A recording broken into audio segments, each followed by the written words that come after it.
Shalom, Om Swastiastu, Namo Buddhaya, salam kebajikan untuk kita semua. Izinkan kami dari kelompok 6 untuk memaparkan materi sejarah singkat pemberlakuan hukum pidana di Indonesia. Sejarah singkat hukum pidana di Indonesia. Sebagaimana yang kita ketahui bersama, hukum pidana Indonesia merupakan hukum pidana yang berasal dari masa kolonialisme Belanda. Pada masa itu, hukum pidana lebih dikenal dengan istilah pidana adat, yang umumnya tidak tertulis dan bersifat lokal serta hanya berlaku untuk satu wilayah hukum atau kerajaan tertentu. Masa sebelum penjajahan Belanda, tercatat terdapat beberapa hukum pidana yang pernah ada dan berlaku di beberapa wilayah hukum kerajaan-kerajaan di Nusantara, antara lain Ciwasana atau Purwadigama pada abad ke-10 di masa Raja Dharmawangsa, Kitab Gajah Mada pada pertengahan abad ke-14 yang diberi nama oleh Mahapatih Majapahit Gajah Mada.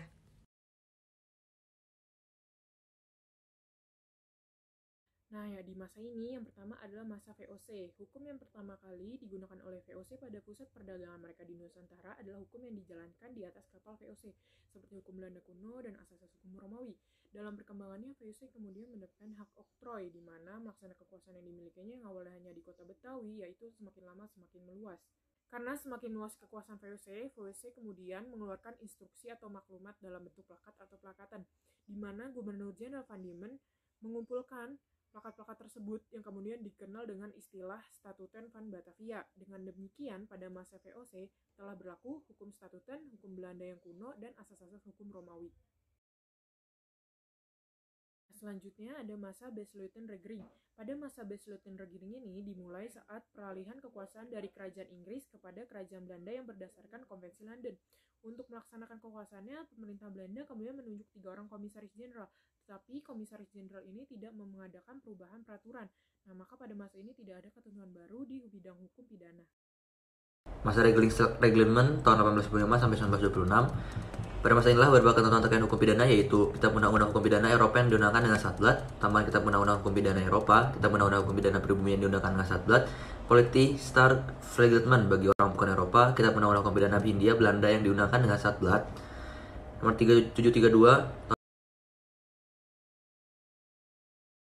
Masa Indische Staatgeling tahun 1926-1942. Indische Staatgeling merupakan perubahan dari Reglement yang mulai berlaku sejak 1 Januari 1926. Perubahan Grondwet UUD khususnya mengenai pembagian golongan penduduk Indonesia beserta hukum yang berlaku semakin mempertegas pemberlakuan hukum pidana Belanda yang sesuai dengan asas konkordinasi. Masa pendudukan Jepang tahun 1942 sampai 1945. Masa pendudukan Jepang selama kurang lebih 3,5 tahun tidak memberikan perubahan yang signifikan. Dalam hal pemberlakuan hukum pidana, pemerintah militer Jepang mengeluarkan Ganseirei nomor istimewa. Yang pertama ada Ganseirei nomor 25 dan yang kedua ada Ganseirei nomor 14 tahun 1942 tentang pengadilan di Hindia Belanda. Saya Rafli, saya akan menjelaskan hukum pidana yang berlaku di Indonesia pada masa kemerdekaan. Proklamasi kemerdekaan merupakan titik puncak perlawanan bangsa Indonesia terhadap penjajahan. Untuk mengisi kekosongan hukum, maka UUD 45 kemudian memberikan kelonggaran melalui ketentuan peralihan pasal 2 UUD 45. Ketentuan tersebutlah yang kemudian menjadi dasar hukum pemberlakuan semua peraturan perundang-undangan pada masa kolonial. Terdapat beberapa pasal yang mencakup pasal 1 dan pasal 2. Dengan peraturan-peraturan tersebut, tentu memperjelas dan mempertegas pemberlakuan peraturan perundang-undangan yang ada pada masa kolonial sampai dengan adanya peraturan baru yang menggantikannya. Pada tanggal 26 Februari 1946, pemerintah kemudian mengeluarkan UUD nomor 1 tahun 1946 tentang peraturan hukum pidana. Hukum inilah yang kemudian dijadikan dasar hukum perubahan Wetboek van Strafrecht voor Nederland ini menjadi Wetboek van Strafrecht atau WVS yang kemudian dikenal dengan nama Kitab Undang-Undang Hukum Pidana.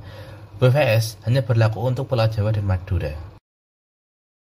Pemberlakuan KUHP di seluruh wilayah Republik Indonesia baru dilakukan pada tanggal 20 September 1958 dengan diundangkannya UU nomor 7 tahun 1958. Upaya melakukan pembaruan hukum pidana ini terus berjalan semenjak tahun 1958 dengan berdirinya Lembaga Pembinaan Hukum Nasional sebagai upaya untuk membentuk KUHP nasional yang baru. Sekian dari kita. Terima kasih atas waktunya. Saya Amanda. Saya Fatia, Saya Lintang. Saya Rafli. Terima kasih atas waktunya. Jangan lupa like dan komen. Bye.